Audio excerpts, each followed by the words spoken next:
الحمد لله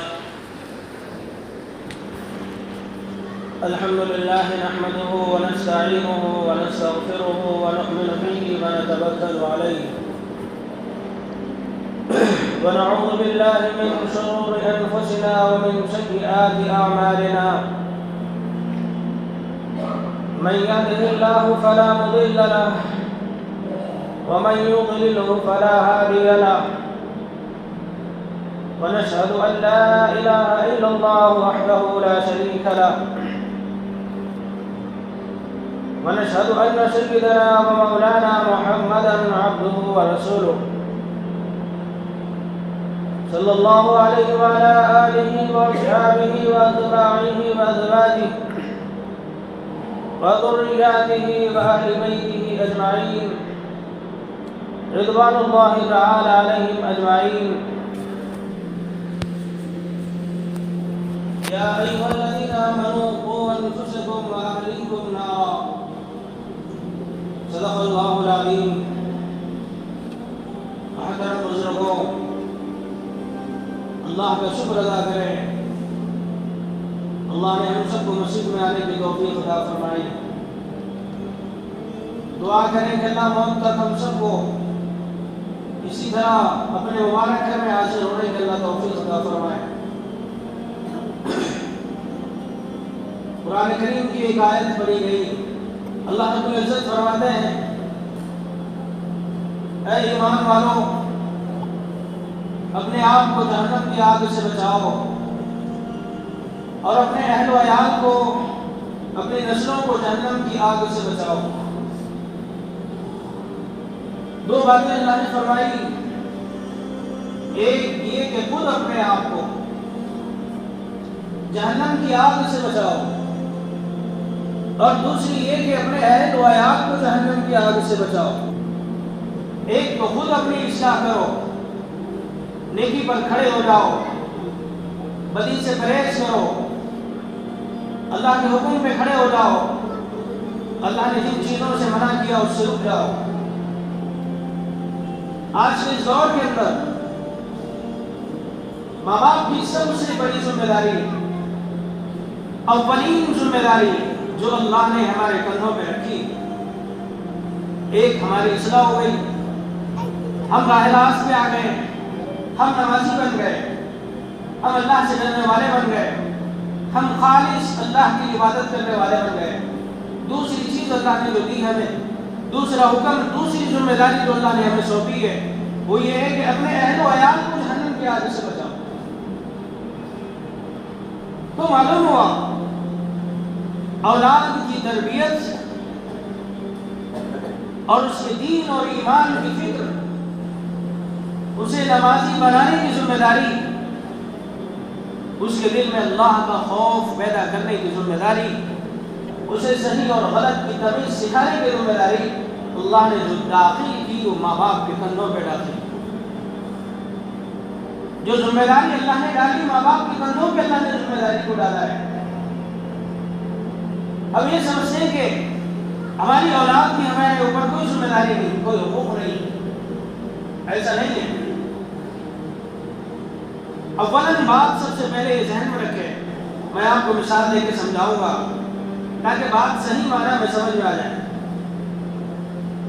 بزرگوں، اللہ کے حبیب صلی اللہ علیہ وسلم فرماتے ہیں،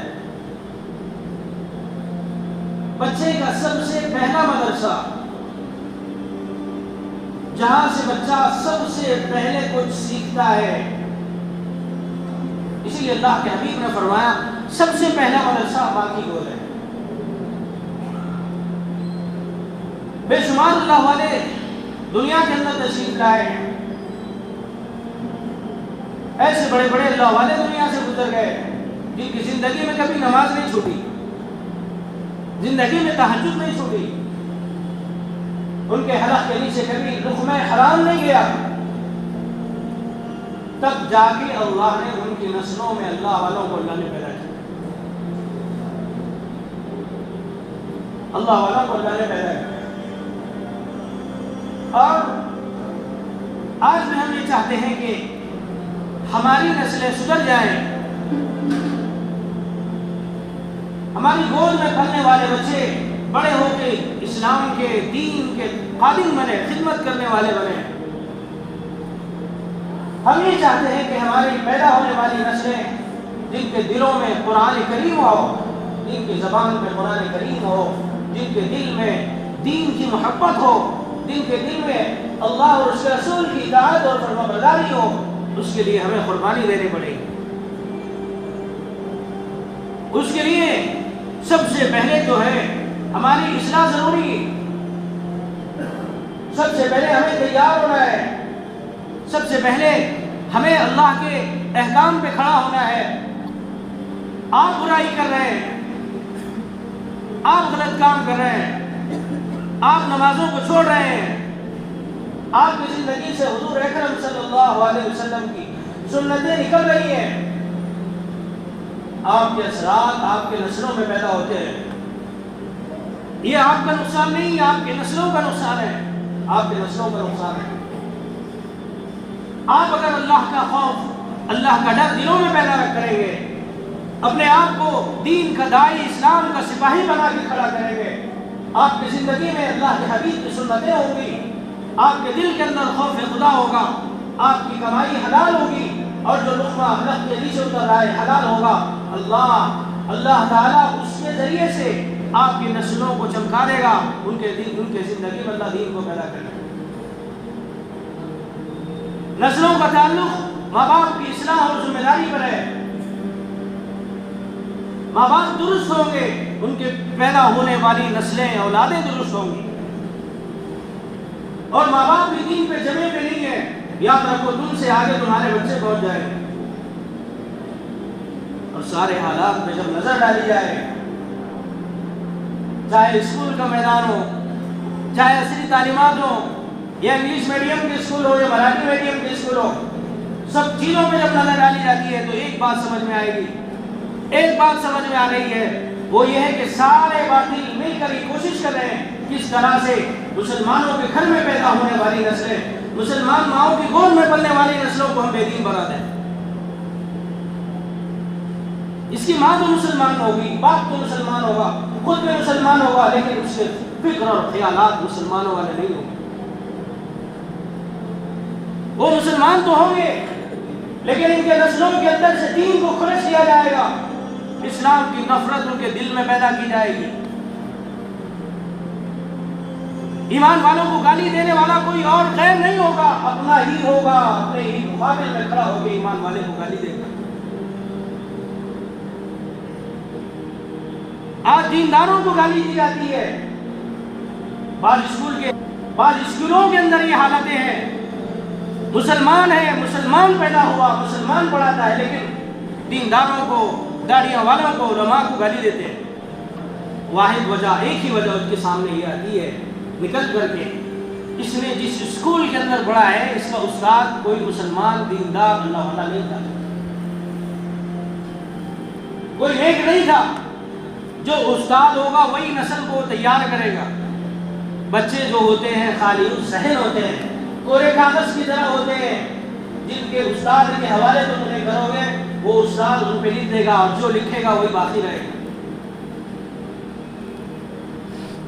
اس لیے اولاد کی ذمہ داری حضور اکرم صلی اللہ علیہ وسلم نے جو ڈالی ہے، وہ سب سے پہلی ذمہ داری جو ڈالی ہے، فرمایا کہ سب سے پہلا مدرسہ بچے کا جو ہوتا ہے وہ ماں کی گود ہوتی ہے۔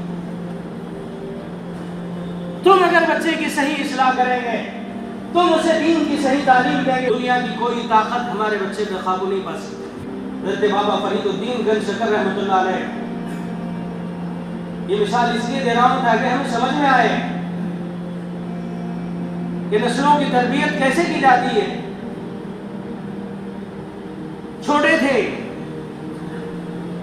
ماں ان کی تربیت کر رہی ہے،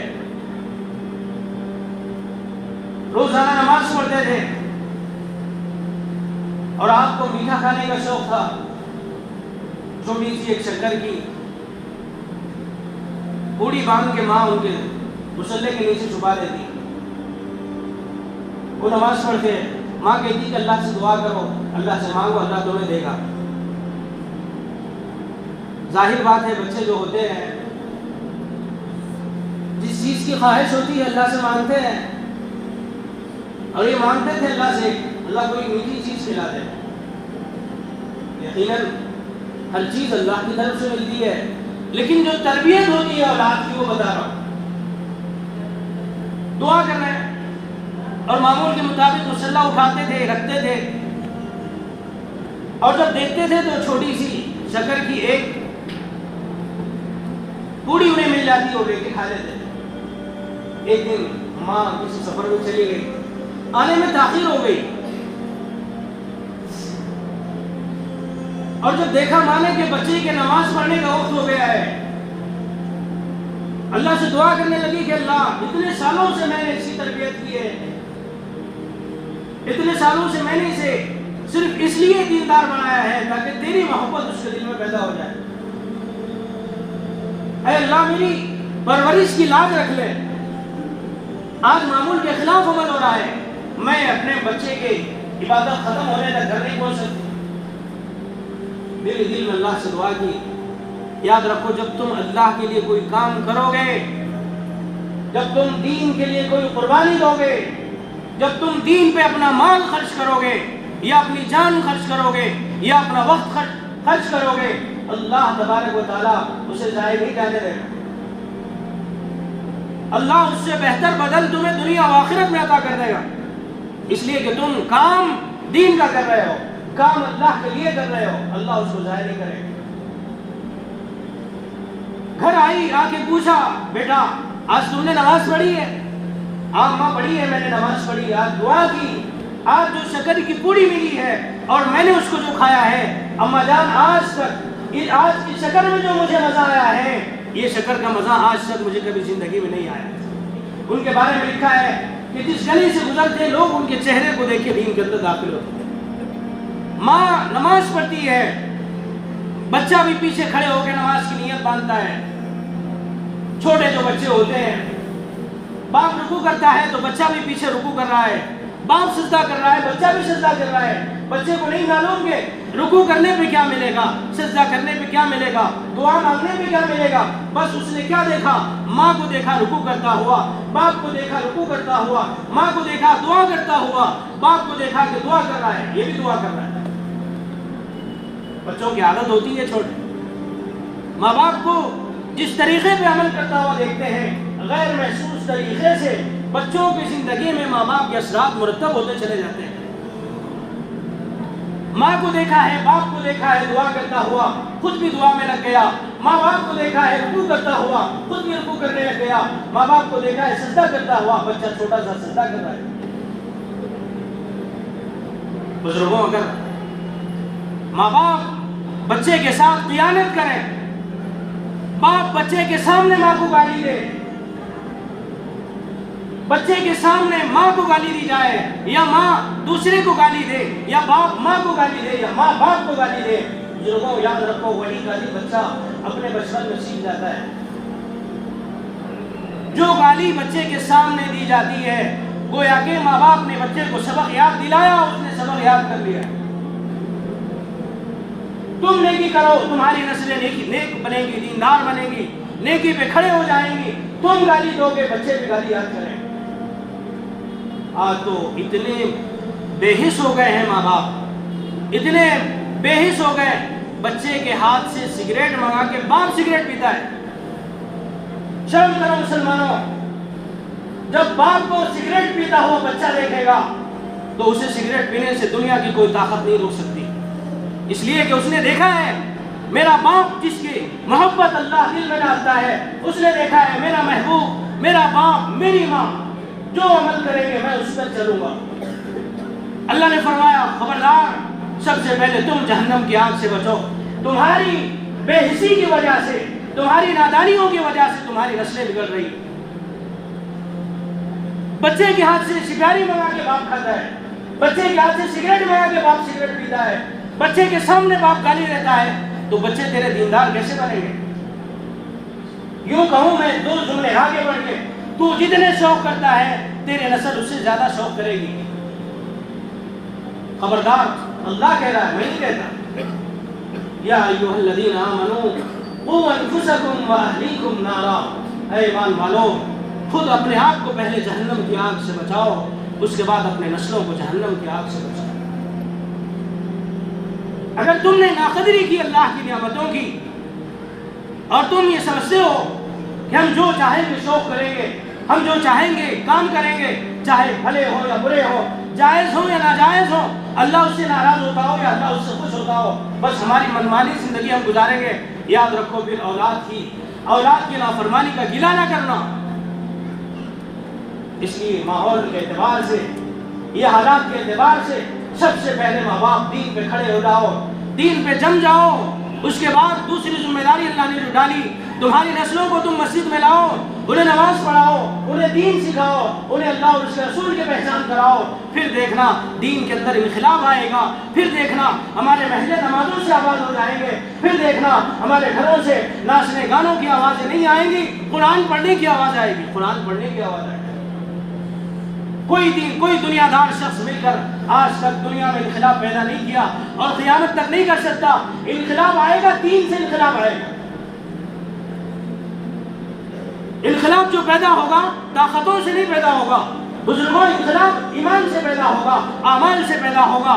آپ دیندار بنو، آپ نمازی بنو، آپ تہجد گزار بنو، آپ قرآن کو پڑھنے والے بنو، انقلاب دین میں پیدا ہوگا انشاءاللہ۔ صحابہ کی زندگی کو اٹھا کے دیکھو، ہر صحابی، قرآن اللہ نے جب نازل کیا، قرآن میں کتنی منزلیں ہیں؟ 7 منزلیں قرآن میں۔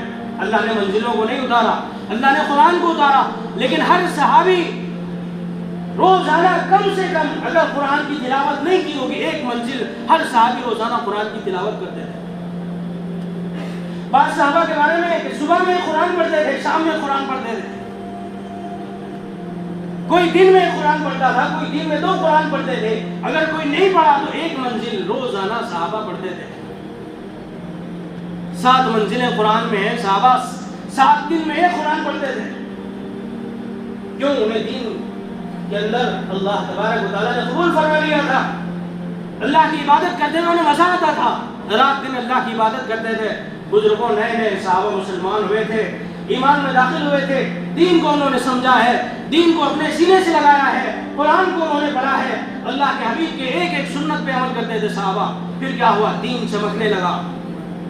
قیصر سے لے کے کسریٰ تک بڑی بڑی ظالموں کی حکومتیں اللہ نے خاک میں ملائی ہیں اور اسلام کو فتح دی ہے، مسلمانوں کو فتح نصیب ہوئی ہے۔ یاد رکھو، تمہارے عمل اگر بگڑ جائیں گے، اعمالکم واعمالکم، اللہ کی جانب اگر ہمارے عمل خراب جائیں گے، اللہ کے فیصلے بھی ہمارے حق میں ویسی ہوں گے۔ اس لیے اعمال درست کریں، اب تک جو گزری توبہ کریں، استغفار کریں، اللہ سے معافی مانگیں، خود بھی اللہ سے ڈرنے والے بنے، اور جو نسلوں کو اللہ نے تمہارے حوالے کیا، جو اولادیں اللہ نے تمہیں دی، اس کی تربیت اور اصلاح کی، اس کو دیندار بنانے کی فکر کریں۔ اللہ سے دعا ہے کہ اللہ تعالیٰ مجھے بھی، آپ کو بھی، اللہ جو کچھ بھی کہا گیا سنا گیا، اللہ عمل کی توفیق عطا فرمائے۔ آمین۔ وآخر دعوانا الحمدللہ رب العالمین۔